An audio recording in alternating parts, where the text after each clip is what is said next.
Hi hello నమస్తే welcome back to iDream media. ఈరోజు మనతో ఉన్నారు హైకోర్టు అడ్వకేట్ అయిన పృథ్వీ గారు. ముఖ్యంగా అమెరికాలో డిపెండెంట్ వీసా మీద ఉండే పీపుల్, ముఖ్యంగా ఎవరైతే గ్రీన్ కార్డ్ మీద వెళ్తారో వాళ్ళని డిపెండెంట్ చేసుకున్న పేరెంట్స్ అయి ఉండొచ్చు, స్పౌస్ అయి ఉండొచ్చు, వీళ్ళు ఎలాంటి సిచ్యువేషన్స్ ఫేస్ చేస్తారనే దానిపై ఒక వీడియో మనకి ప్రొవైడ్ చేయబోతున్నారు పృథ్వీ గారు.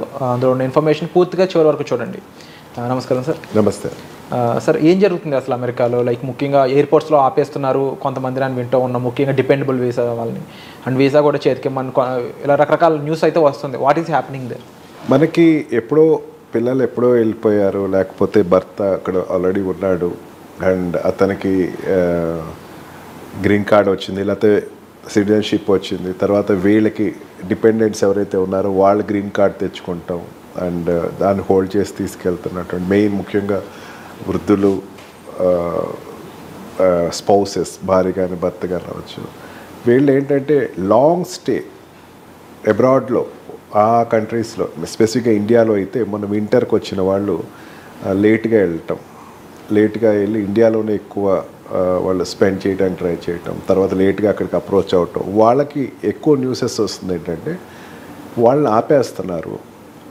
మీరు పక్కన ఉంచోండి, మీరు తర్వాత చూడొచ్చు అని చెప్పేసి వాళ్ళు పక్కన పెట్టి వాళ్ళకున్న గ్రీన్ కార్డ్ ఏదైతే ఉందో దాన్ని హ్యాండ్ ఓవర్ చేయమని చెప్పేసి, హ్యాండ్ ఓవర్ లాక్కుండా ఉండవు ఇండియాలో లాగా పాస్పోర్ట్ లాక్కుంటారు. హ్యాండ్ ఓవర్ చేసుకున్న తర్వాత వాళ్ళు సంతకం పెట్టిస్తారు. I hand over the document to the ఈ ఇమిగ్రేషన్ సర్వీసెస్ అని చెప్పేసి రాస్తారు. వాళ్ళు ఒత్తిడి చేయటం అనేది జరుగుతుంది అనమాట. అది ఎక్కువ కేసెస్ అయితే ఇంబర్స్ట్ అవుతున్నాయి. అందుకని మన ఛానల్ ద్వారా చెప్తుంది ఏంటంటే, దయచేసి మీ యొక్క ఈ green cards don't hand over to the immigration authority. Postpone చేసుకోండి, వచ్చి నష్టం లేదు. ఆర్ నేను అక్కడికి వెళ్ళి హ్యాండ్ ఓవర్ చేస్తాను, I will speak with attorney. బలవంతో ఎవరు పెట్టరు and they can't stop you. First ఒత్తిడి చేసినంత మాత్రం హ్యాండ్ ఓవర్ చేస్తే ఏమవుతుందంటే మీకు ఫర్ ఎవర్ మీరు యూఎస్ వెళ్ళేటువంటి ఆపర్చునిటీ అనేది మిస్ అవుతుంది. వాళ్ళు చెప్తారు అక్కడ, మీరు ఇచ్చేసేసేయండి, తర్వాత మళ్ళీ మీరు అప్లై చేసుకోండి, ఇంకోటి వీసా జనరల్ లైన్స్లో అప్లై చేయండి అని చెప్తాను. Don't heed them. వాళ్ళు వినకండి దయచేసి. డోంట్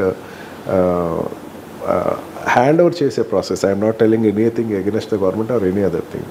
మీరు హ్యాండ్ ఓవర్ చేసేసే ప్రాసెస్ మాత్రం దయచేసి చేయకండి. హ్యాండ్ ఓవరింగ్ అన్నది అక్కడ మీ మీద ఏదైనా కేసు రిజిస్టర్ అయితే, లేకపోతే అక్కడ మీరు ఓవర్ స్టే ఉన్నారు, ఇండియాలో ఓవర్ స్టే ఉన్నారు, మీకు ఇండియాతో రిలేషన్స్ ఎక్కువ డెవలప్ అయినాయి, లేకపోతే ఇండియాలో మీ ఆస్తులు ఎక్కువ సంపాదించుకున్నారు, మీరు గ్రీన్ కార్డ్ అంటే ఏంటి అసలు? The purpose of green card is permanent stay in abroad. అది వదిలేసేసి నువ్వు ఇండియాలో స్పెండ్ చేసి నువ్వు రిలేషన్స్ ఎస్టాబ్లిష్ చేసుకుని నువ్వు మళ్ళీ పొలిటికల్గా ఎండ్స్లోకి వెళ్తున్నావు అనేది మాకు సెక్యూరిటీకి ఇబ్బందిగా ఉంది. నువ్వు అక్కడ ఏ కార్యకలాపాలు చేస్తున్నావు మాకు అర్థం కావట్లేదు. నువ్వు యూఎస్లో ఉండాలి కానీ ఇంకో కంట్రీకి వెళ్ళి నువ్వు India is no more your country, you said that నేను సరెండర్ చేసేస్తున్నాను, ఇండియా నుంచి సిటిజన్షిప్ కూడా వదిలేసుకుంటాను అంటే నీకు గ్రీన్ కార్డ్ ఇస్తారు. అక్కడ ఉంటారు. గ్రీన్ కార్డ్ ఎవరు తీసుకున్నా సరే వాళ్ళకి ఇంకా ఇండియన్ సిటిజన్షిప్ లేనట్టే. ఇండియన్ సిటిజన్షిప్ లేకపోవటం కాదు, అక్కడ కంట్రీకి పర్మనెంట్గా నేను ఇక్కడ ఉంటాను అని చెప్పేసి నమ్మగలుగుతున్నాను. పర్మనెంట్గా ఉంటాం అంటే తర్వాత గ్రీన్ కార్డ్ వాడు సిటిజన్షిప్ అప్లై చేసుకుంటాక అవుతుంది. సిటిజన్షిప్ డైరెక్ట్ అప్లై చేసుకుంటానికి ఇట్స్ ఏ ట్రాన్సాక్ట్ అని చెప్పచ్చు. ఒక హెచ్ఎంబీ వీసా కానీ, లేకపోతే స్టూడెంట్ వీసా కానీ, లేకపోతే ఇంకొక ఏ రకమైన వీసాల నుంచి అయినా సరే గ్రీన్ కార్డ్ తీసుకుంటే పర్మనెంట్ రెసిడెన్సీ వచ్చిన తర్వాత సిటిజన్షిప్ అప్లై చేసుకోవచ్చు. డైరెక్ట్గా సిటిజన్షిప్ అప్లై చేసుకుంటే అంత ఈజీగా కొన్ని పారామీటర్స్ వస్తాయి కానీ ప్రతి పారామీటర్లోనూ వాడికి ఇచ్చారు. అంటే ఫర్దర్గా నువ్వు నీ యొక్క నియమావళి బట్టి ఫర్దర్గా సిటిజన్షిప్ అప్లై చేస్తున్నావు. అందుకే green card is not a status symbol ఏం కాదు. నువ్వు అది పెట్టుకుని ఎస్ నేను కొన్నాళ్ళు దీన్ని పెట్టుకుని తిరుగుతానండి, నేను తర్వాత ఎప్పుడుగా వస్తే అప్పుడు అమెరికా వస్తాను చెప్పడానికి ఉండదు. దానిని ఇప్పుడు ఉన్నటువంటి గవర్నమెంట్ చాలా ఎక్కువ కాన్సన్ట్రేట్ చేస్తుంది, దాన్ని ఎక్కువ సీరియస్గా తీసుకుంటుంది. మెయిన్ ఏంటంటే మాకు సెక్యూరిటీ థ్రెట్ ఉంది. సెక్యూరిటీ థ్రెట్లో నువ్వు ఎక్కువ నాళ్ళు ఒక కంట్రీలో నీ పూర్వంగా ఉండేటువంటి, అంటే నువ్వు ఎప్పుడైతే ఇండియా అని తీసుకున్నావు, అంటే స్టేక్ ఇండియా నుంచి వచ్చావు కాబట్టి ఇండియాలో నువ్వు ఉంటాను, ఇక్కడ గ్రీన్ కార్డ్ పట్టుకుంటాను, ఎప్పుడు కావస్తే అప్పుడు వస్తా అంటే ఇది కాదు. మీ యొక్క స్టే అన్నది ఎందుకు అన్నాళ్ళు ఉన్నావు అన్నది నువ్వు జస్టిఫై చేయి ఫస్ట్. ఓ పెళ్ళికి వెళ్ళాను, లేకపోతే నేను అక్కడ స్పెండ్ చేయడానికి వెళ్ళాను, లేకపోతే వీకెండ్స్కి వెళ్ళాను, లేకపోతే ఒక 1 month అక్కడ చుట్టాలందరూ గ్యాదర్ అయ్యాను, ఇగోండి ఫొటోస్ ఇదిగోండి చూసుకోండి అని చెప్పేసి నువ్వు జస్టిఫై చేస్తే దే విల్ లీవ్. అదే సింపుల్గా నేను ఏదో చూడటానికి వచ్చానండి ఉన్నా, నేను ఏదో నాకు ఊసిపోక ఇక్కడికి వచ్చానంటే ఊసిపోక ఉండడానికి ఇండియా కాదు. నువ్వు అక్కడ రెసిడెన్సీ తీసుకుని ఇక్కడ ఇండియాకి వచ్చేసి నేను ఇక్కడ ఊసిపోకున్నాను అక్కడ ఊసిపోకున్నాను అంటే కాదు కదా. దానిని ఇప్పుడున్న గవర్నమెంట్ చాలా పర్టికులర్గా చూస్తుంది. నేనేమంటున్నానంటే ఇది కక్షపూరితంగా ఉన్నట్టు అనిపిస్తుంది నాకు కొంచెం. దీన్ని అంతే అంటారా? కక్షపూరితం అన్న వర్డ్ వాడను విరాట్. ఎందుకంటే ఇప్పుడు వరకు ఏ గవర్నమెంట్, అమెరికన్ గవర్నమెంట్, సందర్భం వచ్చింది కాబట్టి చెప్తున్నాను, ఇప్పటి వరకు అమెరికన్ గవర్నమెంట్ లిబరల్గా చూసింది ఏలియన్స్ని, లేకపోతే ఫారెన్ సిటిజన్స్ని, లేకపోతే ఇతర దేశస్తులు అంటే నాకు అక్కడ ఉండేటువంటి టెంపరీగా వచ్చి వెళ్ళేవాళ్ళు. కానీ ఇప్పుడున్నటువంటి ట్రంప్ గవర్నమెంట్ తన కంట్రీ మీద తన అభిమానాన్ని వ్యక్తం చేస్తుంది. తన కంట్రీకి పూర్తిగా ఒక ఇంపార్టెన్స్ ఇస్తుంది. ఇంకో కంట్రీకి ఉపయోగపడే ఒక ఎంప్లాయీ యొక్క లైఫ్ని ఇంతలాగా కార్నర్ చేయడం అవసరమా అనేది. తన కంట్రీ ఎంప్లాయీ కూడా కాదు, తన కంట్రీ ఎలియన్, వాడే బయటవాడు. నా కంట్రీలో కొంతమంది సిటిజన్స్ ఉన్నారు, నా కంట్రీలో ఉండేటువంటి పౌరుల కోసం, నా కంట్రీలో ఉండే యుఎస్ సిటిజన్స్ కోసం, సెక్యూరిటీ కోసం ఈ మెథడ్స్ అన్ని తీసుకుంటున్నాను అని తన జస్టిఫికేషన్. నా కంట్రీ అభివృద్ధి చెందాలి, నా కంట్రీ మొత్తం ఏంటంటే యుఎస్ అండ్ యుఎస్ సిటిజన్స్. మనం ఎంతవరకు ఉండాలి అక్కడ? మనం వెళ్ళామా, లేకపోతే అక్కడ పని చూసుకున్నావా, వచ్చేసావా అన్నట్టు ఉండాలి. లేదా నువ్వు వెళ్ళి అక్కడ సెటిల్ అవుదాం అనుకున్నావు, నువ్వు అక్కడ ముందు మోల్డ్ అవ్వు. ఫస్ట్ అమెరికన్ కల్చర్ తోటి మోల్డ్ అవ్వు.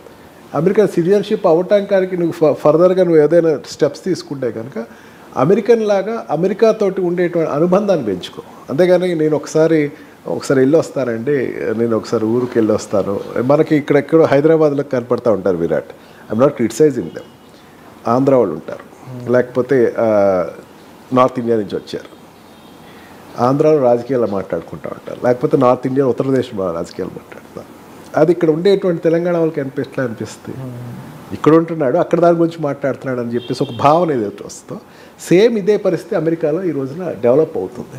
వీడు ఇక్కడ ఉంటున్నాడు, సంపాదన అక్కడ చేస్తున్నాడు, వీడు ఇక్కడ ఉంటున్నాడు, డబ్బు వాడి రిలేషన్స్ అక్కడ ఎస్టాబ్లిష్ చేస్తున్నాడు అన్నది ఒక సెంటిమెంట్ని క్యాచ్ చేసి ట్రంప్ దాన్ని చాలా సీరియస్గా తీసుకుని ఉంటే ఇక్కడ ఉండు, లేకపోతే అక్కడ ఉండు.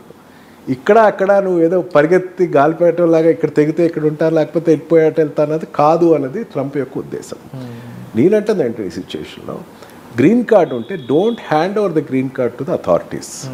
మీకు రైట్, గ్రీన్ కార్డ్ అనేది వాళ్ళు హ్యాండ్ ఓవర్ చేస్తే ఫర్ ఎవర్ మీరు వెళ్ళారు. ఆ కంట్రీలో కోర్ట్స్ ఉన్నాయి, ఆ కోర్టులో నీ కేసు వేసుకున్నాను, నా కార్డు అడుగుతున్నారండి అని కేసు ఫైల్ చేసుకుంటే జస్టిఫికేషన్ చేసుకుని ఎస్ మీరు ఇచ్చేసేయాల్సి వస్తే అన్ని సందర్భం తప్ప మీరు ఊరికే హ్యాండ్ ఓవర్ చేసే టికెట్ మాత్రం కాదు. అంటే అలాంటి టైంలో ఒక గెస్టెడ్ ఆఫీసర్ అనుకోవచ్చు, లేదా ఒక పోలీస్ ఆఫీసర్, లేదా కొంచెం పవర్ఫుల్లో ఉన్న పర్సన్ వచ్చి ఆ కంట్రీ పైగా వేరే కంట్రీ పర్సన్ మనల్ని అడిగినప్పుడు భయంతోనో ఇంకొక ఫీలింగ్తో ఇచ్చేయడం అనేది జరిగే ఛాన్సెస్ ఉంటాయి కదా.